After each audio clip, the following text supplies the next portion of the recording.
Episode 2. The catacombs of Ash by Dawn. Rome had become a locked tomb. The city gates were sealed, the marble streets were empty, and every rooftop carried the shadow of a dragon hunter. The emperor had turned the capital into a cage, but beneath the gold and stone, Aurelia Vale was running through darkness, with Morvath the Cinder King behind her, Cassian at her side, and the small silver dragon limping through the ash. No one in the arena had expected the rebellion to survive the night. No one had expected a servant girl to break a dragon's collar and walk out alive. But the moment Morvath roared over the Colosseum, the empire changed. Emperor Lucan ordered the gates closed. Magister Vare ordered the hunt, and Rome, proud and ancient, began to hunt its own legend. Cassian knew the old tunnels beneath the arena. He led them through a narrow service passage where the stone still smelled of smoke and old blood. Aurelia kept one hand on the wall and one hand over the glowing mark in her palm. The silver dragon moved close behind her, its bent wing scraping dust from the floor. Morvath could barely fit through the passage, but he followed anyway, his obsidian scales catching the torchlight like pieces of a broken night. Above them, soldiers thundered across the streets. Below them, the city opened into catacombs older than the empire itself.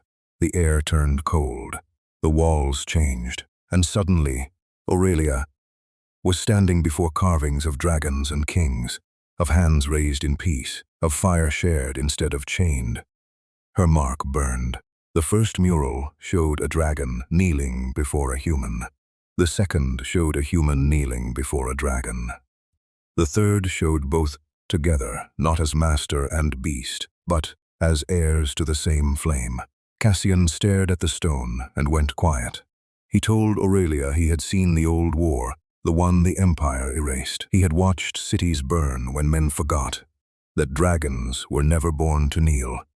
Then the hunters came.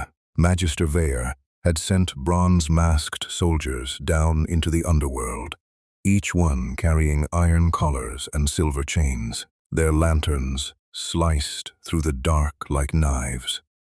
Their footsteps echoed through the tunnels, and the silence of the catacombs became a trap closing around them. Morvath stepped forward, first, his ember eyes glowing brighter with every breath.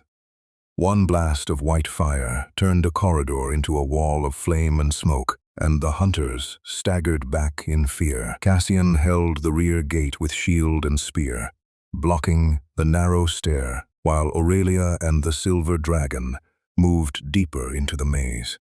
The old gladiator looked smaller in the torchlight, but his hands were steady. He had spent a lifetime fighting for emperors. Now he was fighting for the first thing that ever felt true. The tunnels opened into an underground river beneath Rome, black water sliding between stone pillars carved with dragon claws. Reflections trembled on the surface. Morvath's ember eyes, the silver dragon's pale scales, Aurelia's glowing palm. On the far side of the river, half hidden behind collapsed masonry, the silver dragon found a secret door. When Aurelia touched it, the stone answered with a deep sound, like a heartbeat waking from sleep. Beyond the door was the vault beneath the forum, a chamber sealed by black glass and iron chains. At its center stood an altar older than the empire, wrapped in tablets covered with the language of the first dragon mages. Aurelia stepped toward it, as if pulled by a dream she had never lived. The mark in her palm flared gold. The walls lit one by one, and the room filled with the sound of ancient wings. Magister Vare arrived at the entrance just in time to see the light. His bronze mask was cracked now, his silver runes unstable, his patience gone. He ordered the hunters forward. Cassian met them in the doorway and fought like a man who had nothing left to lose.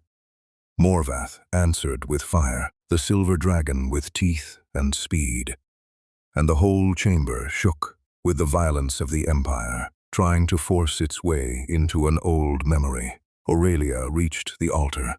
Beneath the stone lay a relic shaped like a crown of ash and gold. The moment her fingers touched it, the sealed wall behind the altar cracked open. One white eye opened in the dark, then another.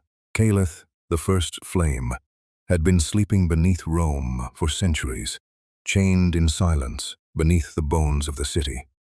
The ancient dragon woke slowly, like sunrise after 1,000 years.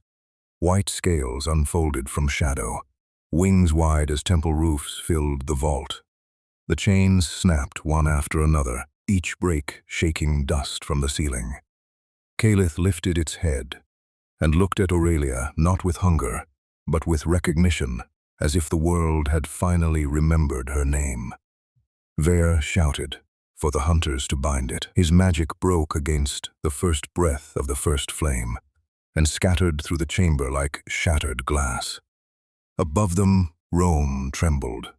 The ceiling cracked, thin lines of daylight slipped through the stone, and in that blazing white glow, Morvath and Caelith stood side by side, black fire and white fire reflecting in the same broken vault.